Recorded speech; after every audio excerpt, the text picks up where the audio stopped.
Hello and welcome. My name is Chris Tokuhama, and I am a Senior Assistant Director of Admission here in the Office of Admission at Northwestern. And I'm joined by my colleague, Val Smith, who I'm super excited to see. We have been, like many of you in the country, locked down in COVID, and so to see someone in person is just super exciting for us. And we're here to talk about the admission interview. And so I'm going to turn it over to Val really quickly to kind of talk a little bit about her experience interviewing students and a little bit about our process and kind of tee up what we're going to be talking about today. Yeah, welcome everyone. So glad to be here with you. It's great to see Chris in person after many months of online meetings. My name is Val Smith. I am a Senior Assistant Director of Admission here in the Office of Admission at Northwestern. And I also direct our Alumni Admission Council, which is Northwestern's group of alumni volunteers who conduct thousands of admission interviews for us every year. And we are excited to be talking with you about the admission interview today. Chris and I both have admission interview experience beyond Northwestern. Prior to coming here, I worked at a different college where I interviewed hundreds of students for admission and scholarships every year. So we have some insight to talk to you about the admission experience and preparation for making your interview a great one and a really helpful part of your college search process. And I think for us where this started was we have worked in this industry long enough where students have a lot of anxiety, or we've heard a lot of questions about the interview. And we wanted to address that because I think it is something that, especially in this year of COVID and things are changing, one of the things where students are kind of unsure about what to expect, how to prepare, and it's just a thing where for us, we want to kind of give some clarity to the process as much as possible. So that's kind of why we're here today, and we're going to be talking for about a half an hour or so about it. But to kind of kick off, I think one of the things that we often think about when we're thinking about the interview process is, why does a school interview, right? Like, what is it that a school is intending to do? Why even have it? And this is to say, a caveat up front that every school does things a little bit differently. So we're going to be talking as broadly as possible, but certainly, we're going to refrain back to this, check back with the schools that you're interested in for the specifics. But to sort of kind of start broadly, Val, when you're thinking about schools and sort of why we ask for interviews or what we hope to get out of it, what comes to the top of your mind of kind of the interview process and kind of talking to students in that way? Yeah, that's a great question. I think the number one goal of any college or university that is asking students to complete an admission interview, and this is true whether it is a required part of their process or an optional part of their process, is that it's another opportunity for a school to get to know a student in a different way. The interview conversation is more lively, it's less scripted than what we might read in an essay or in the activities list on the Common or Coalition or other application. And so the interview is a way to add additional context and life and information to your file. And that's what I think most admission officers are looking for when they read an interview report or when they invite students to have that conversation. Yeah, and I think that idea about getting to know a student better is really kind of the thing that I want to highlight, right? This idea where it's not necessarily a thing where you as a student have to kind of impress us or try to kind of come across as the most well-spoken, articulate person in a full business suit kind of situation. I think we're ultimately just trying to get to know you a little bit better. And the way that I often phrase it to students is that we are sometimes trying to fill in the gaps in an application. Part of the trick is that sometimes we don't even have your application in hand when we're interviewing you. Sometimes those interviews happen prior. And so we're trying to anticipate the kinds of things that we would want to know in the application. But ultimately, I think, what we tell students is that we want you to kind of just share things that are relevant with us. And to say, on the other end, we're not trying to pressure you to talk about things that you might feel uncomfortable talking about. We're not looking to uncover trauma or necessarily ask you about kind of, how COVID has impacted you this past year. It's more kind of the other side to say, like, what as you as a student would you like to share with us, right? We wanted to craft a space where you feel welcome and able to do that. And the interview is a space where sometimes students are kind of able to talk about things that they can't do in writing, right? They're able to sort of have that conversation, and maybe they don't know how to articulate that in writing, or they're not wanting to be as formal, and so the interview is a great chance for them to do that. But kind of on that note, this idea of sharing information, I think that's kind of one end of the spectrum in terms of interviews, and we call them informative kind of interviews. They are designed to kind of provide information or share information, but there are also things called evaluative interviews, or there's a component of that. Val, could you talk a little bit more about how schools might use the interview as kind of an evaluation piece. Yeah, so many of you might be familiar with a term called holistic admission. It's a process that Northwestern and many other schools use to approach the admission process. There is another video in this series that we offer on YouTube that goes into much more detail on holistic admission, so definitely check that out if you haven't already. But when it comes to the interview fits in this puzzle that the holistic admission process is bringing together. So it is one additional piece of information that, as we've said, allows us to get to know you, to learn a little bit more about your history, the ways that you've been invested in your school or local community, the academic progress and growth that you've shown over the course of 4 years. So from an evaluative standpoint, the interview really allows us to understand some of those other facts and figures that we see on paper in your application. We're not evaluating an interview in the sense of, has the student done 15 interviews before, and are they the most sort of polished, or do they have the answers ready to go right away? It's not evaluative like a job interview. It's evaluative in the sense that it adds some additional richness to your admission file and helps us understand our understanding of your academic preparation and your fit for our campus community more broadly. And I think the best example that I often give to students is something like an activity summary, right? Where a student might list something on their resume and the Common App gives you 150 characters to describe that activity, which is not a lot of space. But through an interview, a student has the time to kind of develop that idea of what they were involved in, what their impact was, why they chose to be involved in that activity in the first place, all that kind of information. And that's sort of really helpful for us in this umbrella of holistic admission, as Val was talking about, to sort of understand context, right? Because our hope is that for many students, they've been involved in activities that are going to help them contribute to their future campus in some form. And the activity summary or a resume don't always help us understand that as fully as a student's story about that activity might. So this is really the case where it is, for many schools, kind of evaluative in that form, as Val was saying. It's not designed to be a high pressure thing where we are not judging you against the 10 other students we might be interviewing that day. We're not trying to look and see, who can answer a specific question the best, or even necessarily who, is saying that they are wanting to go to the school as a first choice, right? It's really about kind of the qualitative contextual information along the way.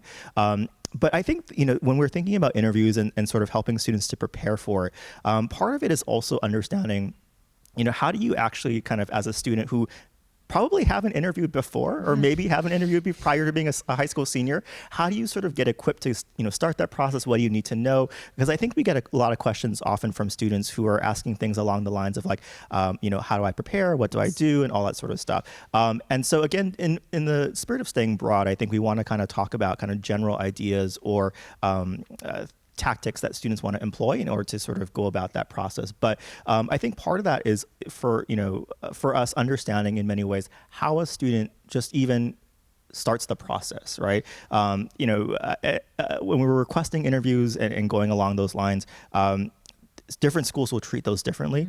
Do you want to kind of speak, Val, to kind of how we at Northwestern kind of approach that process and how it might differ from the interview process at other schools? Absolutely. So at Northwestern, all of our interviews are completed off campus in a place that is local to students by members of our Alumni Admission Council. These are trained volunteers who love Northwestern and are really excited to share their experience and their perspective about campus with all of you during the process. So here, we email students who reside in a location that is near to one of our alumni interviewers, and we invite them to request an interview.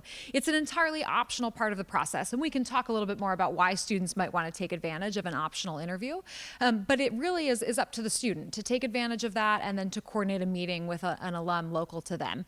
This year, of course, in light of the health situation around us, our interviews are virtual or digital. Other schools are likely following a similar format based on public health guidelines. But in a typical year where students are able to visit college campuses, you may also have an experience where you are interviewing with a member of the admission staff on campus. Perhaps you'll come for a tour, you'll wander campus with a current student, and then you'll sit down for 30 or 45 minutes with an admission staff member to talk about your experiences and your interest in that particular school. That's what I was familiar with prior to coming to Northwestern. I think you've had similar experiences in the past. So know that whether it is an alumni, a member of the alumni community, whether it as a staff member. At some schools, it may even be a current student. Many schools offer an internship program for seniors that allows them to conduct interviews with prospective students. All of those interviewers are going to have the same goal, and that they want to get to know you and they want to help you add that additional context and information to your file. Well, and I think you mentioned kind of in the beginning this idea of it could happen, the interview could happen at a coffee shop, it could be on campus. And I think that logistics piece is important for students to figure out, right? Not in terms of that they have to kind of, go Google mapping it and sort of figure everything out down to the last detail, but just generally get a sense of how the school is conducting interviews, and especially in this year with COVID. And as you mentioned, everything has gone a little bit haywire. Is a school going to do a Zoom interview? Are they doing it over phone? What do you need to do to prepare for that kind of on the logistics end? I think as much as you can sort that out prior to the interview, that is going to kind of help students tamp down a little bit on the stress. But I should say, and feel free to correct me if I'm wrong, I think that's a very fair question to ask, right? Yes. If you're ever unclear about that, hopefully we'll have that information on our websites or in our communications too. But I feel like if you're ever unclear about, okay, you mentioned a Starbucks, but there's 3 Starbucks in a 2-block radius. Can you clarify that? I think those kinds of questions we always would love to have, sooner rather than later, because my worst fear is it's the day of the interview 5 minutes prior, and you would get an email from a student saying, I'm lost, I don't know where I am, and I'm like, I there's only so much I can do, right? I'm here, but so if you are ever unsure about that, always ask. I don't think anyone will ever be mad at you for bringing up that question. But thinking about logistics stuff really quickly and sort of preparing for the interview, one of the other things that we often sort of think about, when we're helping students prepare is kind of getting comfortable in that space. And part of it is, finding the location prior so you're not like running late. But also, I think a lot of students struggle with the idea of how do I present myself in person in terms of I'm talking to an adult perhaps for the first time and having a conversation with them. It's not something that you might necessarily do on a day-to-day basis. How do I dress for an interview and things like that? So do you have like thoughts or tips about kind of how to address that? Yeah, I do. I think my number one tip is what you have already said, which is when in doubt, ask. Admission officers and staff members are here to assist you throughout the process. We don't want the interview to be a test. We don't want it to be an especially stressful experience for you. And so as much as you can know ahead of time about what to expect during that conversation, the more confident you are going to feel. So if there are questions or concerns or things that you're nervous about, feel free to address them ahead of time with your interviewer or with the admission staff member who's helping you to coordinate that experience. What I typically tell students is prepare to make yourself comfortable so that you can just be the best version of yourself. Let's talk about dress, for example. I get a lot of questions from students about, are your interviews business casual? Do I need to wear a Northwestern sweatshirt? What if I don't own one yet? How can I show my best self when I walk in the door to that coffee shop or wherever the interview may be? And I typically advise students, here we don't have a dress code for our interviews. We don't expect that students will come like they're dressed for a boardroom or for a corporate job interview. So dress in a way that you feel really confidently about. Dress in a way that is going to help you be your best self. There's a lot of wonderful personal expression that comes through the way we dress, and it's perfectly fine to show that off in an interview. But if you are uncomfortable about what you're wearing, either because it's very casual or because you maybe haven't worn a tie in a while and you tied one on ahead of your conversation, that's going to impact the way that you're talking with that representative. So approach the interview, whether it's dress or location or whatever else it may be, and do what you need to do to make sure that you can sit down and take a deep breath and relax and talk about you. I think that's the key here, is that you are the expert on this interview topic. The interview is about you and your experiences, and no one knows that better than you. And the goal of this is that you would be able to shine and to share that information with us. So asking the questions ahead of time about what to expect, be it dress, be it location, even things like, do I need to bring materials to this interview? Are you expecting a resume or copies of any other materials? At Northwestern, we don't expect that students bring that information to an interview setting. Other schools might differ a little bit. So ensuring that you ask those questions ahead of time, I think, is the best way to proceed. Well, and even to follow up on that, like I've had students ask, if I give you a copy of my resume, can you can you take it? And at different institutions, sometimes the answer is yes, like I can add that to your file. And sometimes I would literally say to students, like, I can take it, but I'm going to put it in a folder and it's not going to go anywhere. You should submit it, through email or through the online status portal or things like that. And so that's the kind of question that I get a lot from students. Or, I think we've gotten this before too, is like sometimes students come in with a portfolio of things.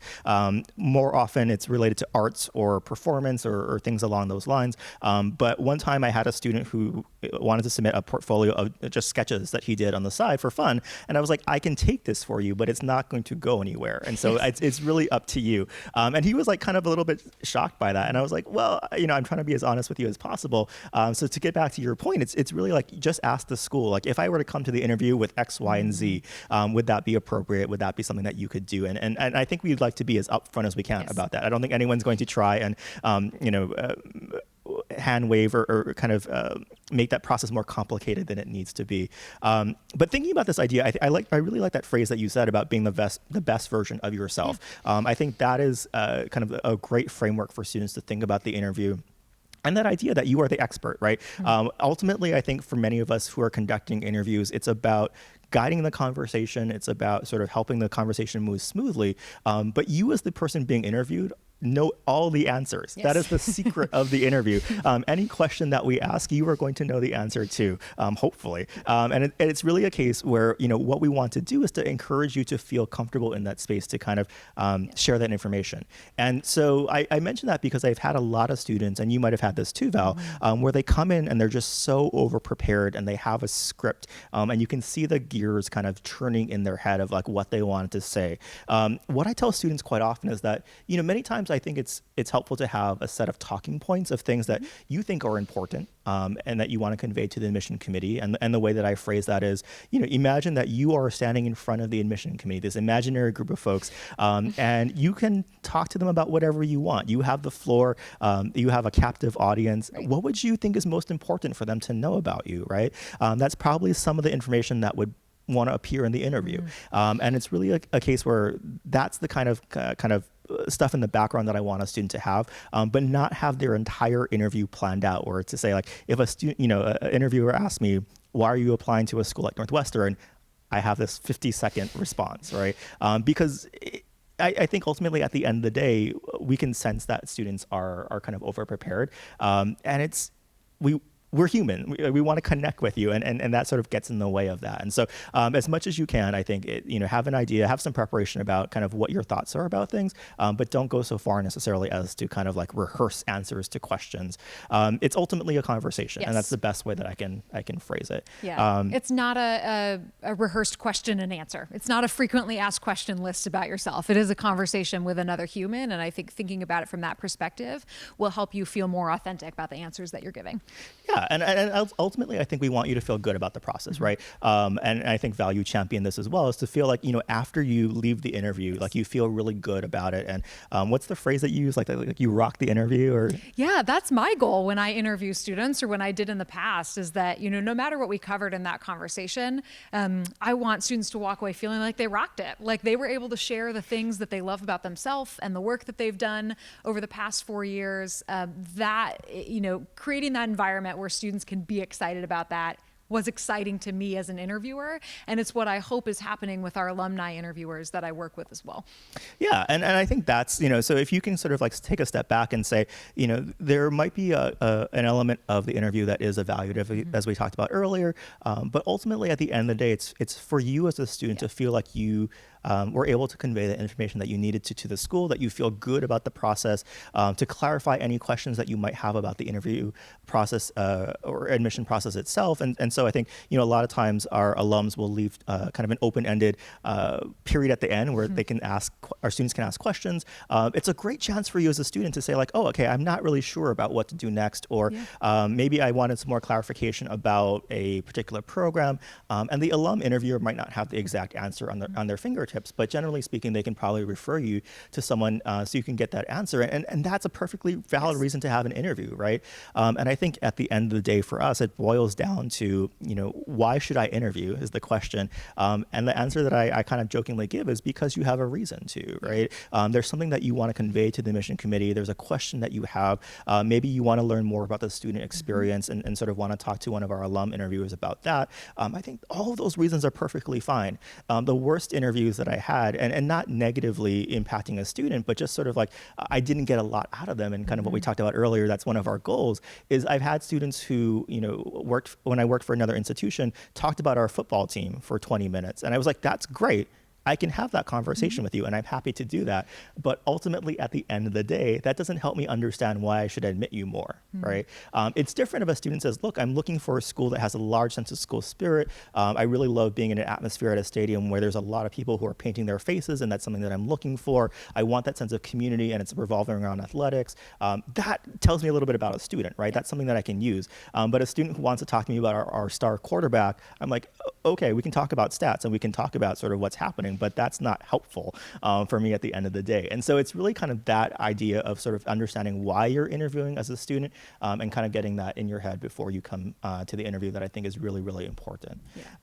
But to kind of close out, are there any sort of last minute tips or thoughts that you have about the interview process that we haven't covered, or things that you thought were important for students to know? Yeah, I think a couple of things I want to reiterate. One, I love what you said about using the interview as an opportunity to ask questions. And I think students should go into these conversations knowing that it is a learning tool for them. It is another avenue in the college search process to learn more about an institution from a firsthand perspective. And my advice to students throughout the college search process is whether you are talking to a tour guide or an admission staff member or an alumni interviewer or a faculty member, remember that colleges and universities are large and diverse and complex places made up of people who have all different perspectives and priorities. And so I encourage you to take these conversations as one of many layers in your journey to get to know a school. I always worry a little bit when students make a college decision and say yes or no to an institution based on one conversation or one interaction with a current student. Know that your experience on our campus and on many other campuses is going to be the sum of the parts, right? It's going to be the experiences that you have with so many different people. And to the extent that you can get to know those different perspectives in the college search process, I think it's a valuable thing. Think of the interview as one other opportunity to do that. Alumni, especially our alumni who conduct these interviews, they have wonderful purple pride. And they have these amazing stories to share about their experiences on campus and how Northwestern has launched them into careers after graduation. Those stories matter. And I think that students should take advantage of the opportunities that they have to hear more stories. And the interview is one way to do that. So certainly think of it as an informational and a learning tool for you. As much as it is a learning tool for admission staff to get to know you, you are also getting to know the institution. The other thing I wanted to say is that there will be cases where you might not be able to interview at a particular school, either because they have limited capacity in the number of interviews they offer. Many places like Northwestern are totally reliant on volunteers who are giving their time and their energy to do these interviews, and so they may not be able to meet with everyone. And other schools might not offer interviews for whatever reason. And so know that in a holistic process like ours, admission decisions never come down to one singular factor. I can't think of an admission interview that I've conducted in my career that sort of was a done deal and made the decision for a student. To your point earlier, they can help us understand your fit and give us reasons why you're going to be a great addition to the community, but they're rarely the determining factor. So don't panic. If it's an experience that either maybe doesn't go the way you want it to go or that doesn't happen for whatever reason, know that there are lots of ways to get to know a community and to share that information about yourself with the admission committee. And I think that's an important point to underscore, and this is kind of the take-home message, is I think a lot of times students put a lot of pressure on themselves when it comes to the interview in terms of, will this interaction make or break my college application process? Because I think for a lot of students, they think about it in terms of like they are interacting one-on-one with a representative of an institution, and the impression that they give, they think, has this outsized kind of weight in the process. And for us, Val alluded to this earlier, we're not able to interview everyone who wants an interview. And so it would be unfair for us to kind of put too much weight on that. And many other schools are in similar boats. I think there's a lot of schools, especially at the more selective end of the spectrum, that just have more requests than they can handle. And so we can't, say one application or, because a student interviewed that they should have, a better chance of getting in or anything like that. And so this is really the case where I would say as a student, if you're looking at school, certainly ask as well in terms of, is the interview a form of demonstrated interest? Is there a thing where, I should be interviewing if I'm really interested in a school? Or is it really a case where it's just a chance to kind of, provide more information about the school and kind of interact with someone? There's many different ways that schools will look at it. So I think it's a question that you definitely want to ask. But we were joking earlier to kind of bring it to a close. This idea of tamping down the stress is really where we want to get at. And Val and I both watch a lot of television and different kind of shows, and we were joking. I think one of the challenges is that there's so much representation in the media about kind of the college interview as a thing, right? Val had mentioned Gilmore Girls. I was talking about Gossip Girl. And like, there's all these things where students are just like, I have to like ride or die and I have to go and get this interview or my life is over. And that's not the case. I think for many students, it is a thing where we would love to have you interview. If you feel like you have something to say, please come and chat with us. We would love to kind of get to know you a little bit better. But you don't have to bend over backward to get an interview. We've had students, I literally had a student who was like, I will fly on a plane for 2 hours to an interview. And I'm like, if that's what you want to do with your life, I'm not going to stop you. I don't control you, but you don't need to do that. And so that's really the kind of thing where I want to speak to that, because I think a lot of times students are looking for any advantage that they can in the process, right? And they think that an interview is one form of that, and they kind of stress themselves out trying to get an interview, clicking the button as soon as interviews become available to register for them. It is okay. And I should say that I'm speaking from a place of us at Northwestern. Certainly check with other schools about it. But it's really a thing where what we want for you as a student, again, is to share information and feel good about it. And I fundamentally believe that you folks as young people are interesting, that you have stories to tell, and that there's stuff there, that there's depth, and it's always really exciting, as you talked about, Val, when a student rocks the interview, right? When they do a really good job, their eyes light up, they shine, they start talking about something that they really, really love. Like about a decade ago, it was Rubik's Cubes. Like I've had students talk about sort of like all kinds of the quirky things that they love. And that's the part where it gets really interesting, where it's kind of not as fun as where students are just like by the book and they're like, this is my favorite academic activity. But when they sort of go into, this is why that activity is interesting to me, or this is the club that I founded because no one in my school district was able to study this thing that I care so much about, that's the kind of thing that's amazing. And so this is what I would encourage you to do as a student, is to sort of shine and do the thing that you think that you do awesome, right? Go out there and feel like you are able to convey that information and that you rock the interview, and that, you don't have to, again, it's not about impressing us, but it's about helping us sort of understand what makes you shine. And so with that, that's kind of everything that I sort of think about in terms of the process. And I do want to sort of bring it to a close. So any last thoughts, Val? No, I don't. I think that was a great reminder to know that the priority for everyone involved in this process is you. It's making sure that you feel like you can go through the college search and admission process having put your best foot forward, having shared the things that mattered to you, and having the resources to really get to know a school inside and out, so that you can make a decision that means you're going to wind up on a campus where you thrive as a student, sure, but far more importantly as a person and as a community member. If you want a laugh, if you want a what not to do when it comes to admission interviews and admission anxiety, do watch the 3rd season of Gilmore Girls. I'm going to just recommend that in your free time during our shelter-in-place pandemic quarantine life that we're living. And I say that I'm only semi-serious. I think it's funny because it's wildly outdated and inaccurate at this point, as much as I love the show. But I also want you to know to use your current staff members and the resources that you have at a college to get your questions and concerns answered. Be careful what you read online on, forums and other websites about the interview process, and go straight to the source. The people involved want to help you, and they want to help you shine. So that's where I think I want to land today. Awesome. Well, thank you so much for your time. time, Val, and it's a pleasure to chat with you as always. Always. I really love these kind of applied learning series because I think that they draw out a lot of thoughts that we have as admission counselors, Yes. and it's very rare that we get to actually have a conversation with each other I know, about this is some of this fun. stuff. But to that point, if there's other things that you're interested in, I think there's other videos in the applied learning series. Definitely check them out on our YouTube channel. The goal with a lot of them is to just help provide good information for you as students. And so they are a little bit on the longer side, but I think that they're well worth it if you have the time, and certainly check them out. But thank you so much, everyone, for tuning in. It was a pleasure. Enjoy the rest of your day.